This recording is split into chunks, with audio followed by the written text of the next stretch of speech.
What's going on, everybody? Welcome back to the PFF NFL show. Trevor, Sikkema, and Dalton Wasserman here with you guys to recap the two Christmas Day games that we had this week. Hope everybody out there had a fantastic midweek holiday. The NFL doesn't take holiday breaks, and neither do we. That's why we're back here to recap these two games that we saw on Netflix from yesterday on Christmas Day. Dalton, how you doing, my friend? How was your holidays? More importantly, what did you eat on Christmas Day? Because that's, I feel like, what I have to ask everybody because it's a fantastic meal day. So what did we get into yesterday? It was good. It was good. We had a nice, relaxed holiday at home. You know, I didn't travel anywhere this year. It was just kind of hanging out, watching football. And for me, it was a classic. Give me a marinated ribeye, maple bacon marinated ribeye with a baked potato. Simple, short and simple, easy enough. Got it done. 10-ounce ribeye did the job for me.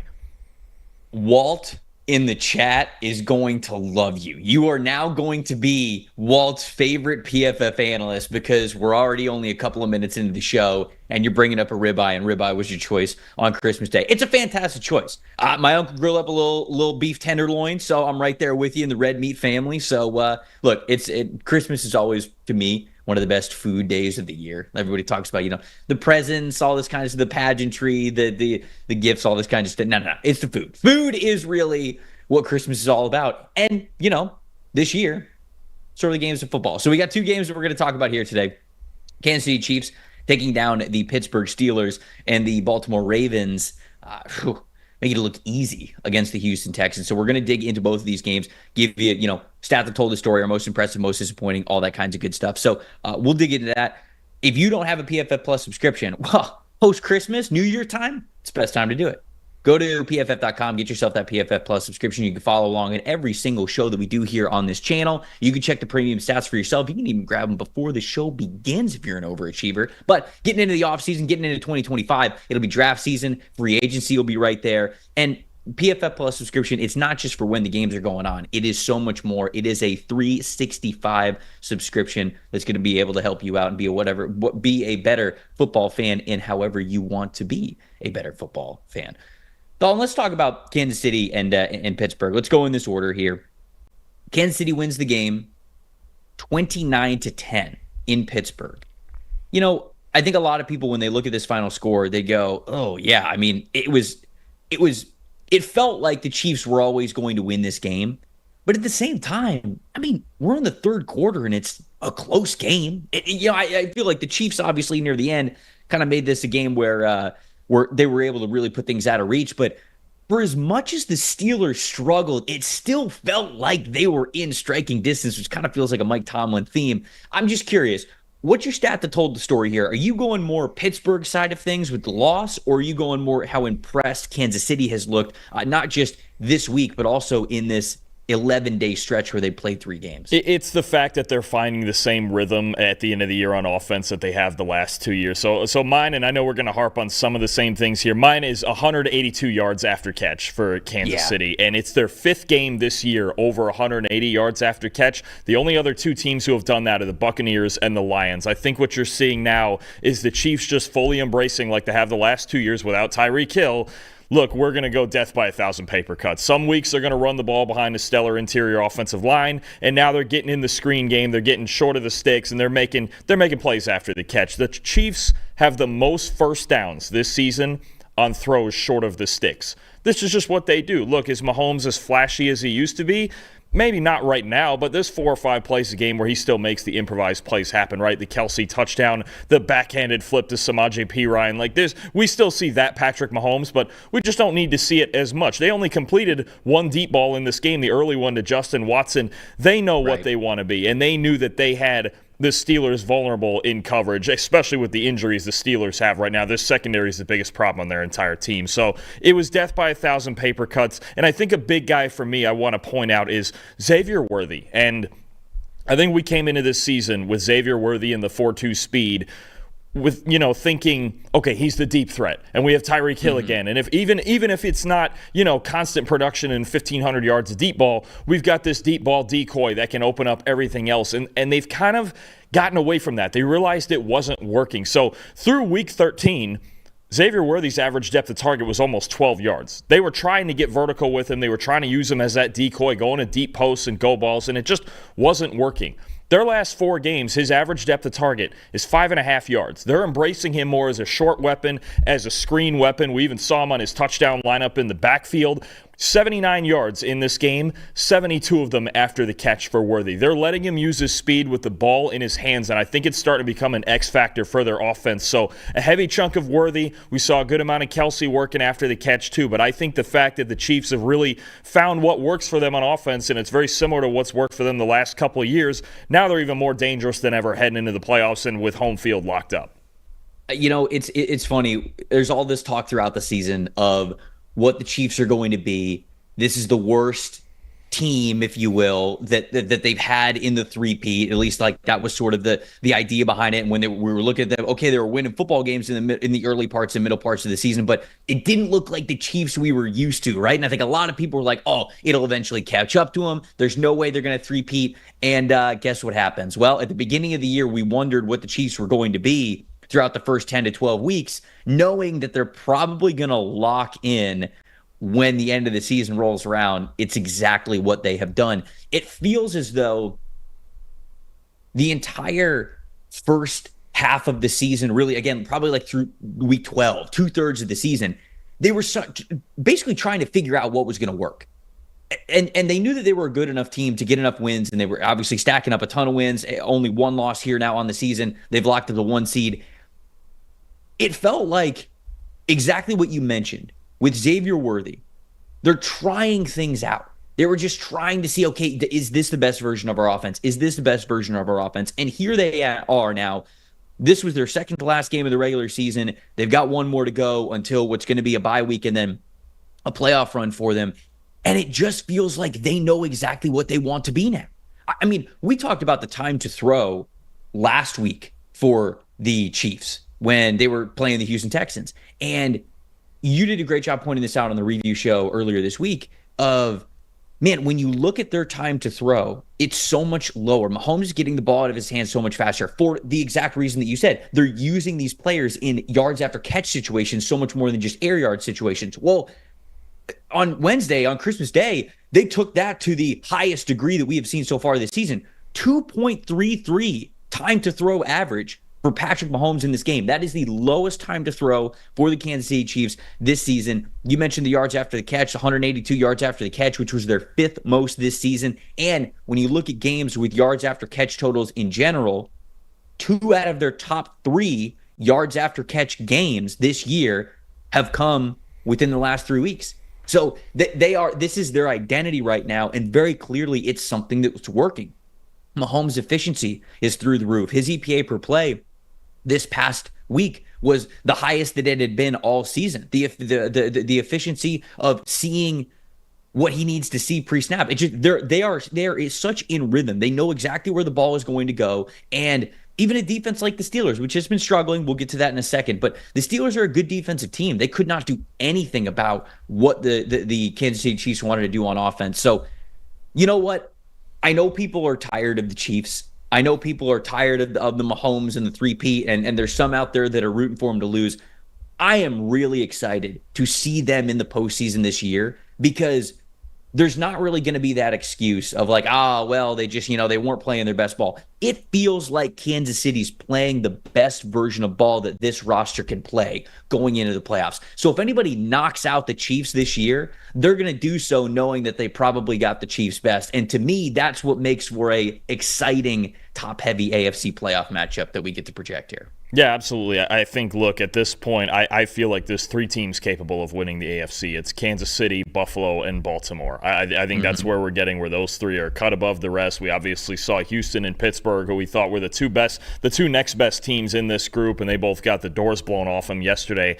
That's where we're at now. And I think for the Chiefs to have that 1 seed, it's a huge advantage because you don't have to play each of the other 2. It's very likely, obviously, I think almost guaranteed that Buffalo and Baltimore Baltimore are going to be 2-3 in some order there. They're going to have to play each other and then go to Kansas City and win, whereas the Chiefs just have to play one of them at home in an AFC title game, and they're going to be set. So them getting this locked in, spending the next 2 weeks resting Patrick Mahomes and any soreness left from the ankle, getting this passing game figured out in time for the postseason, they're as dangerous for the three-peat as ever. And it just makes you feel like you get this creeping feeling just like it used to be with Tom Brady in New England. They're like, this is going to happen, isn't it? It just, nothing's ever guaranteed, and you have to play the games on the field, but it feels like now they're hitting their stride, and, and the rest of the AFC and the rest of the league, they didn't put the Chiefs away when they had their moment, when all those one-score games kept coming, all, stringing together, winning by a field goal every single week.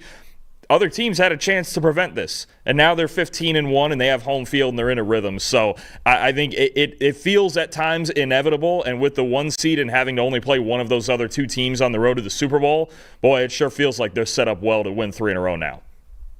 Most impressive for me, I'll stick with the Chiefs, because from a most disappointing, I do want to dig into some things with the Pittsburgh Steelers, who still have a chance to win the division, right? I don't want to take anything away from them there. If they can beat the Bengals next week, and if the Baltimore Ravens lose to the Browns, the Steelers will still end up winning the AFC North. And you talked about a scenario where what feels like Baltimore and Buffalo are going to get those 2 and 3 seeds. Well, if that ends up happening and the Steelers get the division title, then obviously things get totally jumbled up for the Ravens being the wild card. But before we get to that, Joe Thuney has been fantastic. And I think his PFF grades over the last 3 weeks, particularly in this 3-game stretch, really, they're lower, and they're not really going to stand out, and they're not really going to be like, wow, what an unbelievable job Joe Thuney's been doing, going from left tackle to left guard. And the reason why the PFF grades a little bit lower is because he's got a bunch of pressures given up. I think his pressure percentage given up is right around 10.5%. So anytime that's the case, like you're not going to grade very well. But it's the fact that he's able to do it. You've got to be able to take some context into just the overall grade and performance. And Thuney is a guard, man. And I think that he knows he's doing exactly what he needs to do, especially with the Chiefs' offense set up the way that it is, to say, okay, I don't have to stay in front of this pass rusher for 3 seconds. I just have to stay in front of them long enough and in a certain way where they're not going to be able to get to Mahomes. So even if I get beat on this play, even if they can get me to the outside, even if they can attack the outside shoulder, even if they might be able to get me with an inside move, whatever, I'm still going to hold my own well enough for this offense to operate the way that it needs to.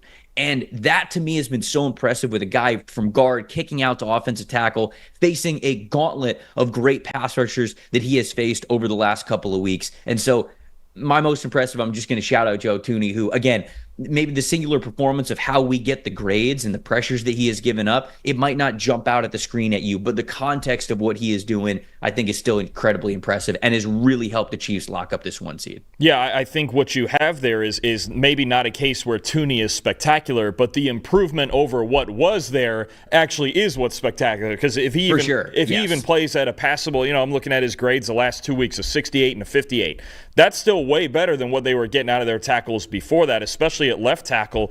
I'd have to see what the update is, but the last I looked, the only teams with lower graded tackles in the league than Kansas City were Tennessee and New England, and those might be the 2 worst offensive lines in the league. So as long as you're better than that, it's the old creep back toward average thing. If Joe Thuney's even anything close to average at left tackle, and they're still getting decent production at left guard with his replacement, that's a major improvement. And you've improved the one thing that could sink your whole season when it comes to these tackle spots. Now, you're asking either Wanye Morris or Jawan Taylor to just play better at right tackle. That makes sense. But one sore spot isn't nearly as bad as 2, especially when you've got Thuney playing the way he is. So I think it's a great shout. I'm going to go with a guy we've shouted out a couple times this year, and he's just one of my favorite football players in the league. Trent McDuffie, just a superstar, honestly. 4 catches allowed for 58 yards, 41 of them on a first quarter go ball to George Pickens, where he didn't even have bad coverage, honestly. He was in pretty tight coverage, and it was just perfect throw, perfect catch, everything about it. But they asked him to do a lot, especially when it came to locking down Pickens in this game. Press man on over 2/3 of his snaps, or I should say press coverage on over 2/3 of his snaps. A lot of man coverage, as usual, from the Chiefs. They asked him to shadow Pickens a good amount. He had a forced incompletion on Mike Williams on a go ball. And the forced fumble on Pat Freiermuth with about 11, 12 minutes to go, the game was over at that moment. I mean, just what a play to come up on Freiermuth when he's trying to make things happen after the catch, realizing he's got the ball in his inside arm. Never have the ball in your inside arm, Trevor. It's just not what you're supposed to do, and yet I see every week guys still doing it. McDuffie stripping that ball. He's just a playmaker. I mean, he's a shutdown corner. He's a playmaker. He comes back from giving up one big ball early, only gave up 17 yards the rest of the way. Just one of the best players in football. 88.6 coverage grade in this game. Just can't say enough. The inside-outside versatility, the ability to shadow him on a team's number one wide receiver, the ability to play man or zone, slot, outside, just doesn't matter. He's just such a great football player. And I think, I think I've said this before on the show, if you're making a top 5 of corners in the league, I think Trent McDuffie has to be on it for everything that he does and how effective he does it. I would agree with you. There. My most disappointing, just the Steelers defense in general, right? You get a game where both Najee Harris and Jalen Warren rushed for over 70 yards. I mean, both of them had over 5 yards per carry averages. Was it Russell Wilson's best day? No, it wasn't. But you get George Pickens back. You get the big catch from him, and you're sprinkling in some offense there. And I think that some people might go, okay, well, how are we supposed to win the game if we're scoring 10 points? For sure. When he's throwing that red zone interception, it's not going to help. And the Steelers offense does need to be better, no doubt about it. But the Steelers defense has really struggled, and certainly going down the stretch into the postseason, that's what you have to be worried about, because Pittsburgh was never going to be a team that was going to boat race you on the scoreboard, right? Pittsburgh was always going to be a team that said, we have our defense, and they're going to keep us in every single football game. Certainly they were hoping to host a playoff game instead of going on the road, which makes things a little bit more difficult. But when you look at these last 3 games for Pittsburgh, I looked at the numbers, and grade-wise, efficiency-wise, like they're even worse than I thought that they were. Steelers are 24th in the NFL in overall defensive grade with a 58.2 over their last 3 games, this important 3-game stretch that they just had. And they're 29th in total coverage grade, 48.2. I mean, that's just not going to get it done. Obviously, the Chiefs are very creative in how they use their offensive weapons. We're sitting over here and we're praising the Kansas City Chiefs. And so you can't just be like, oh, wow, the Steelers had to be way better while we're praising the Chiefs. You got to be able to give them credit where it's due. But still, like you said at the beginning of this segment, we thought that the Steelers were that next team, like that next tier. And we thought that next tier was a lot closer to tier 1 than it is. Now it feels like there is a gigantic gap between the Bills, the Ravens, and the Chiefs, and then those next 2 teams, which would be the Steelers and the Houston Texans. The Steelers and the Texans are a lot closer to the Chargers and the Broncos than I think those top 3 teams. And so how top-heavy this division is really showing up right now, and it's with Pittsburgh specifically because you got defensive players after the game that are talking about how frustrated things are. Minka Fitzpatrick, from what I saw, didn't talk to the media because he's like, hey, there's nothing to talk about. We just got to play way better. And that's what Cam Hayward said as well. Deshaun Elliott was frustrated. Patrick Queen was frustrated. Everybody's really frustrated, and you're going into a last week of the season where you're making the playoffs. It's just about going in the right way. So this next game against the Cincinnati Bengals, who are playing for their playoff lives as well, this is going to be a tough one for Pittsburgh. And it's really going to tell you everything you need to know about where this team is going into the postseason. Because right now, specifically, what is supposed to be the bread and butter for this Steelers team on their defense is not playing to a level where you'd have faith that they're going to win a playoff game, whether they are hosting or going on the road, which it looks like they are going to do. So most disappointing to me is just the Steelers defense down the stretch, because it feels like it's been pretty strong throughout the season, but feels like they're sputtering as of late. Yeah, no, I don't think I have any questions about their front 7, but their secondary has played like one of the worst units in football over the last month or so, at least. I mean, they run a lot of man coverage. They don't have the guys to run man coverage. You've got Joey Porter Jr. hurt now, and he was out in this game. I think their secondary is now, I think it's the weakest part of their team now, even more so. We've talked about their offensive line a lot this year, and I think obviously that part's been inconsistent. They have a top-notch pass rush. You're not going to be able to line up and run the ball necessarily on them, but this secondary, and the book is out on it, get rid of the ball quickly. As a quarterback, I say it all the time, if your line can't protect you, protect yourself, and you can very well do that against the Steelers with the same concepts that the Chiefs did. Throw screens, throw swing passes, throw quick passes, and just make plays after the catch. And their secondary really struggle to tackle in space, really struggle to disallow separation. I just think this is going to be an area of focus, especially at cornerback for the Steelers in the offseason. Their secondary is not good enough to win a Super Bowl right now. Most disappointing for me, I'm going to go with the offense, because it feels like there's a lack of, to me, I think there's a lack of depth and a lack of just the amount of answers they have on offense. You saw when they fell behind in this game, even by one score. I think especially in the passing game, I look at them and I get it, the go balls and the deep ball and everything, but we know there's deep ball variance, right? And when that's taken away, they really had no other answer in the passing game. This is a passing game that only works against single high coverages, Trevor. And I think it showed in this game again. Russell Wilson, if I take out that fumble early on, because he fumbled when he was still in the pocket, so it dings his passing grade some, so he hadn't taken off yet. If I take out that fumble, Russell Wilson had a 90 passing grade against single high coverages in this game and a 38 against two high coverages. They just, if you get to sit back too high, and you take away those go balls, and they only completed one deep ball, and that was to George Pickens on that perfect throw and catch to over McDuffie's head. Other than that, there's just not much to worry about in this passing game. There isn't. I talked about the Chiefs right now have the second most yards after catch in the league, right? The Steelers came into this game 26th.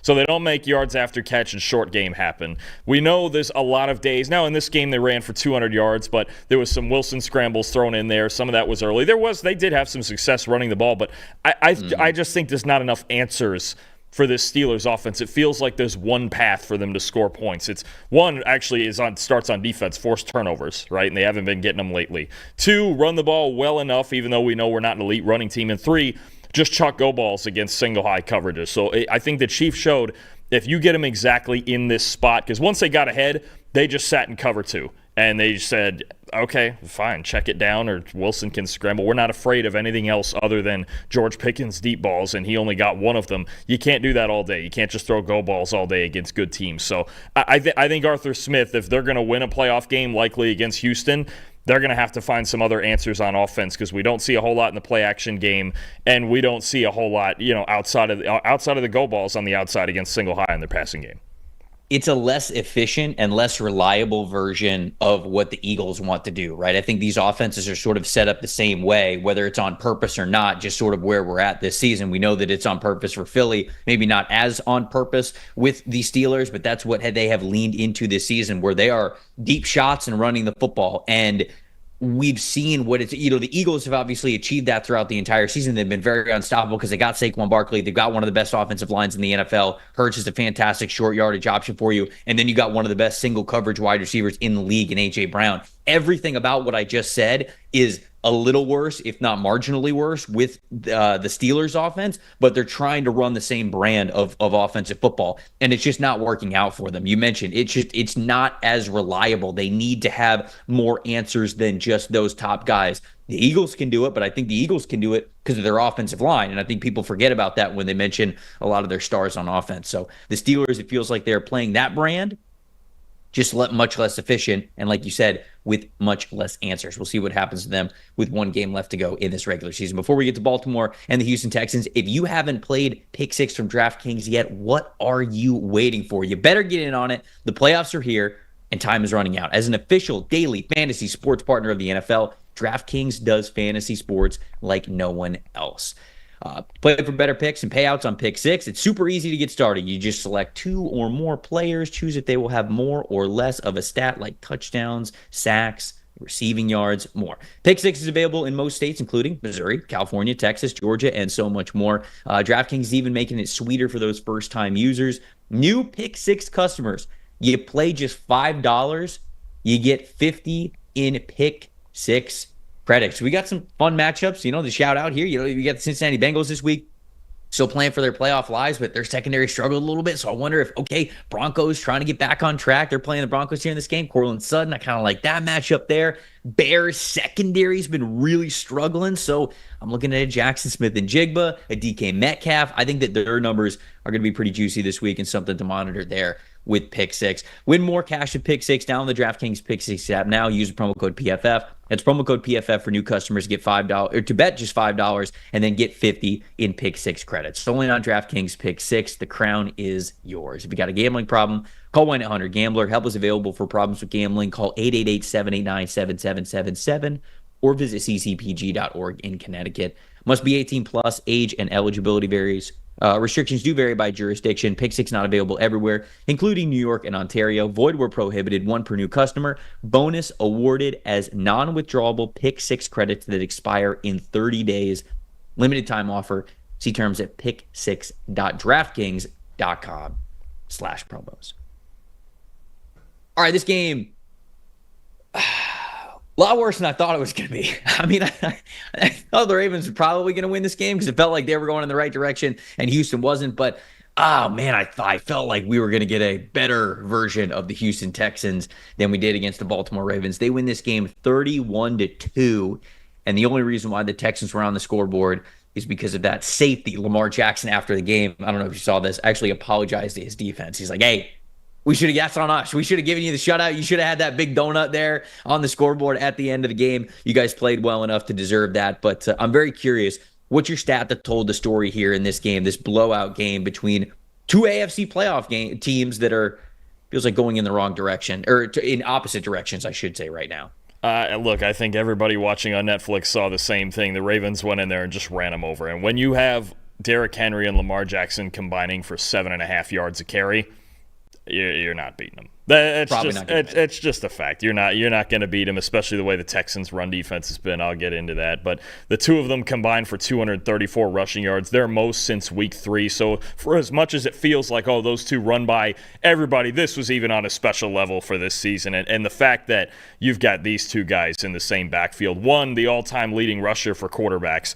and two, a surefire Hall of Fame tailback who's one of the best to ever do it, especially this generation. 5th straight game where they've combined for at least 5 explosive runs. I mean, I don't know what necessarily you can do with these two guys at this point if they're going to run like this. And on top of that, they're second most yards before contact with 119 this season. So they're going in there blocking well. You have a monster in Derrick Henry who's 240 pounds and can still run a 4.4 and stiff-armed you to hell. And then you have Lamar Jackson who, 21.2 miles an hour is his fastest run of the season on the touchdown. He's getting faster as the season goes on. That's fair. Yeah, I mean, that's what we've hit. He's getting loose. He's loose now. He's loosening it up. Did you see the quote he said about that too when they asked him about it? No. He said, "Oh no, I was jogging. I was chilling." I believe it. I believe it. I mean, these two on cruise control, they won this game 31-2, and we've seen Great way to put it. We've seen it. We've seen it a half dozen times this year. This Ravens teams, there are days they can just walk on the field and they've already won the football game because they have Lamar and they have Henry and then everything else that goes around that, Mark Andrews and Zay Flowers and everything else. Another day of that, and this time the dominance on the ground was just too much for Houston to handle. Yeah, I mean, there's no doubt about it. It was going to be one of the major talking points for one of us. I'll go to Houston's side of things and how disappointing things have been for Houston, not just in this game, but really through the entire second half of the season. You and I have sort of talked about the ineptitude of the Texans offense at certain points throughout this season. And it just, I think a lot of people looked at last year and with Bobby Slowick and CJ Stroud and a lot of the flash plays and, Stroud coming on as a rookie and just being like, wow, like look at this Texans offense. They're unbelievable. And really, when you kind of look back on it, it felt like it was a lot of big plays that were sort of bailing him out, there was the ooh-ah plays that everybody remembered, but the consistency still wasn't as good or where you wanted it to be even last year for this Houston Texans offense. This year, they don't have nearly as many of those splash plays, and because of it, I think it's exposing some inefficiencies of how this team moves the ball. And we've pointed that out many times this season throughout this show, but just to sort of give an update of some of the numbers, Dalton, this team on early downs is just not a good offense. They don't know how to set up series. They don't know how to set up drives efficiently. They are 28th in the NFL in EPA per play overall, run and pass on those early down situations. They're 27th in EPA per pass. They're 26th in EPA per rush. This is second half of the season, by the way. They are also 32nd, dead last in the NFL at adjusted completion percentage on those early downs. You take that even further. Because they're so poor on first and second down, they're number one in the NFL with the most 3rd and 7 plus third down situations in the second half of the season. The team cannot get it done on early downs. And I thought, a reason for that might have been running the football last couple of games. I kind of noticed, all right, they're not running the football nearly as well as they wanted to. And that's very true, but it's more than just running the football. They're also really failing to move the ball on those early downs when passing. So to me, if this offense does not figure things out on first and second down of exactly what they want to do, exactly how they want to set up the defense, and exactly how to get in much more third and manageable situations, Dalton, you cannot take the 26th ranked EPA per play offense into the NFL postseason and think that you're going to just magically get better and beat some of these best teams in the NFL. If they're to win one game, because they're hosting one game on wild card weekend, if they're to win one game because they're hosting at home, okay, I see that. But anything after one win, I'm not a believer right now in what the Texans are doing, because that offense is struggling so much on first and second down. That's a major issue to me that I don't know if I see, snapping their fingers and it getting better, because to be honest with you, it's been a culmination of struggles for them the entire season. And now we're kind of running out of time before they get into the playoffs. No, I agree. I think the big thing, and you mentioned the early downs and running the football, and the receiver weapon, or the receiver injuries, I should say, that really hurts, because the only guy in this entire offense that scares you is Nico Collins. Nobody else scares you. Joe Mixon had 26 yards rushing in this game. I think there's one thing we can say, and I'll actually get into my most disappointing part here in a second, is they are just not good enough in the trenches to play with the elite teams. They're not. No. They're not anywhere near. That's what yesterday showed on both sides of the ball. Nowhere close to as good in the trenches as Baltimore, as Kansas City. Even I think if they played Buffalo in their current state now, I don't think there's any chance they're beating Buffalo. I know they already did it once, but Josh Allen basically had the worst game of his career that day, and then they turned around and traded for Amari Cooper. So they went and fixed a lot of that. They're just not on that level. They're not. And I think, could they win one playoff game, likely hosting Pittsburgh? Sure, but I don't even think I would pick them to do it then, because how in the world are they going to block them? I think that's where it starts for me on offense. I think other than Laramie Tunsil, there needs to be a complete reevaluation of their offensive line. But, pass game, run game, everything. I think any team, a lot of teams with bad offenses, I can point to that. I can point to the offensive line in Houston. That's where they're at. They just can't block anybody outside of Laramie Tunsil at left tackle. So there's that. The most disappointing for me, and I'm kind of going back to the Ravens offense angle here, and then the Texans defense. And look, 31-2 is a little bit extreme. But I didn't see how the Texans were going to win this game, because they just have no answers on the interior. And early in the game, they tried some five-man fronts. They tried some stunts. They tried some things that you go, okay, maybe they're, D'Amico Ryans is trying to pull something out of the bag here, but they don't have the dudes. I mean, you look at their defensive tackles in this game, 45 overall, 42.5 run defense grade, and they're in the bottom 4 for the season in both of those. And look, I love Will Anderson and Danielle Hunter, and the Texans are not a team you want to be playing against in obvious passing situations, but they just aren't very good on the inside. They don't have a single defensive tackle grading above a 60 this season. They just can't. I get it. Look, Mario Edwards and Tim Settle and these guys are veteran players. They've been around, but it's not good enough. They need much better talent on the interior, on the defense as well as the offense. So any team I think that runs the ball reasonably well against the Texans, I think you got a really good shot of beating them, because you can run right between the tackles on them, and as long as you keep yourself out of those obvious passing situations where Hunter and Anderson can pin their ears back, I don't think you have a whole lot of issues, because really I think they're stacked at off the edge and they're stacked at corner, and otherwise down the middle of their defense, I don't think there's anything to worry about.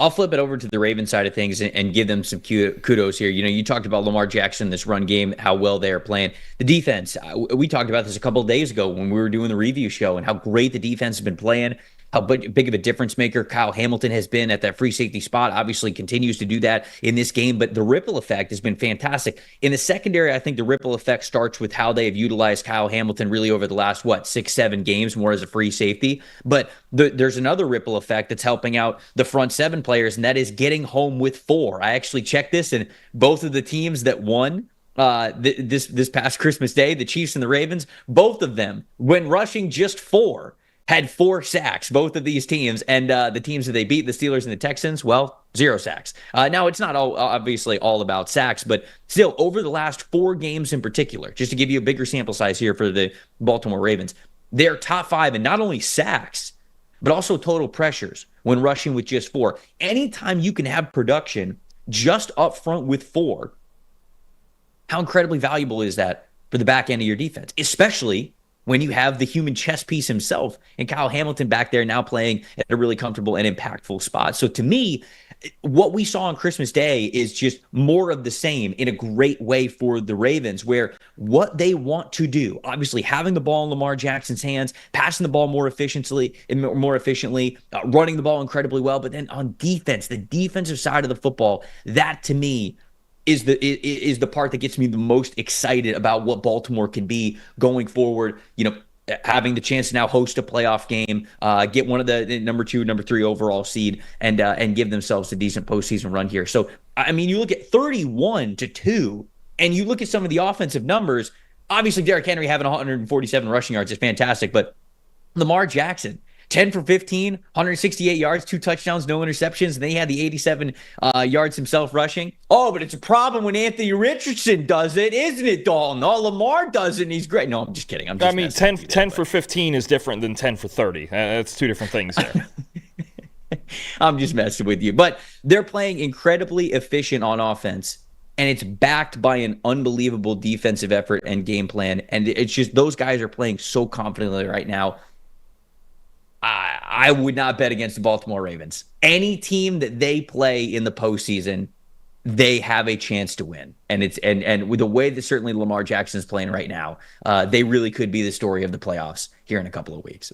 I absolutely agree. I think they're one of 6 or 7 teams capable of winning the whole thing. And I think, I talked before about how their road is going to involve going to Buffalo probably and Kansas City. But I think as far as that first game, I think they're the worst possible matchup for the Bills when you consider some of the Bills' struggles in the front 7 and stopping the run. So I just think I'm with you. I think it's very clear of who the top 3 teams are in the AFC, and the Ravens, this game showed you every reason they can win a Super Bowl, right? You mentioned the improved coverage. That was the big thing, pass defense earlier in the year. If they couldn't improve the pass defense, they weren't going to get there. Well, now it's improved. Obviously, schematic changes helped that, and I really like the way Odafe Owe played yesterday up in the pass rush and that 4-man rush like you mentioned.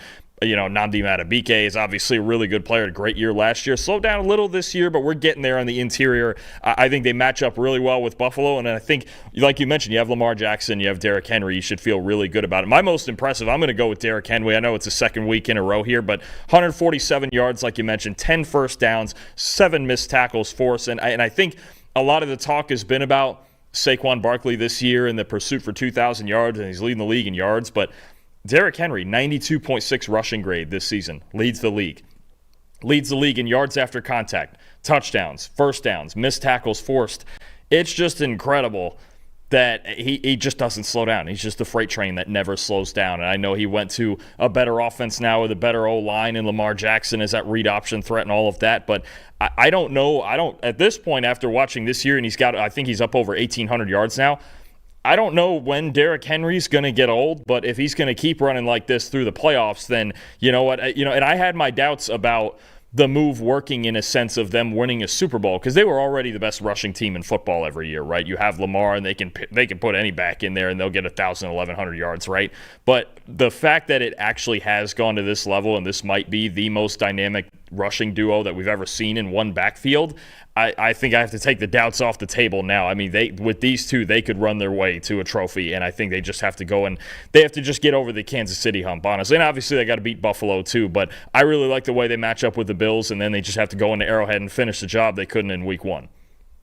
May we all age as gracefully as Derrick Henry has, it feels like, throughout the later years of his NFL career. Well, the Christmas Day games, they might have not have been down to the wire. We may not have gotten some incredibly competitive games, but I do feel like we got a lot of answers in good ways and bad that we talked about here on the show. Appreciate everybody watching and listening here the day after Christmas. We're going to have plenty of content covering all the other games. We got a Thursday night game. Obviously, we got some Saturday games. We got some Sunday games, Monday games as well. It is a fully stretched out Week 17 here in the NFL, and we're going to be here on this channel covering all of it with you. I'm Trevor Sikkema. That's Dalton Wasserman saying thank you guys so much for watching and listening to the PFF NFL show. We'll see you guys next time.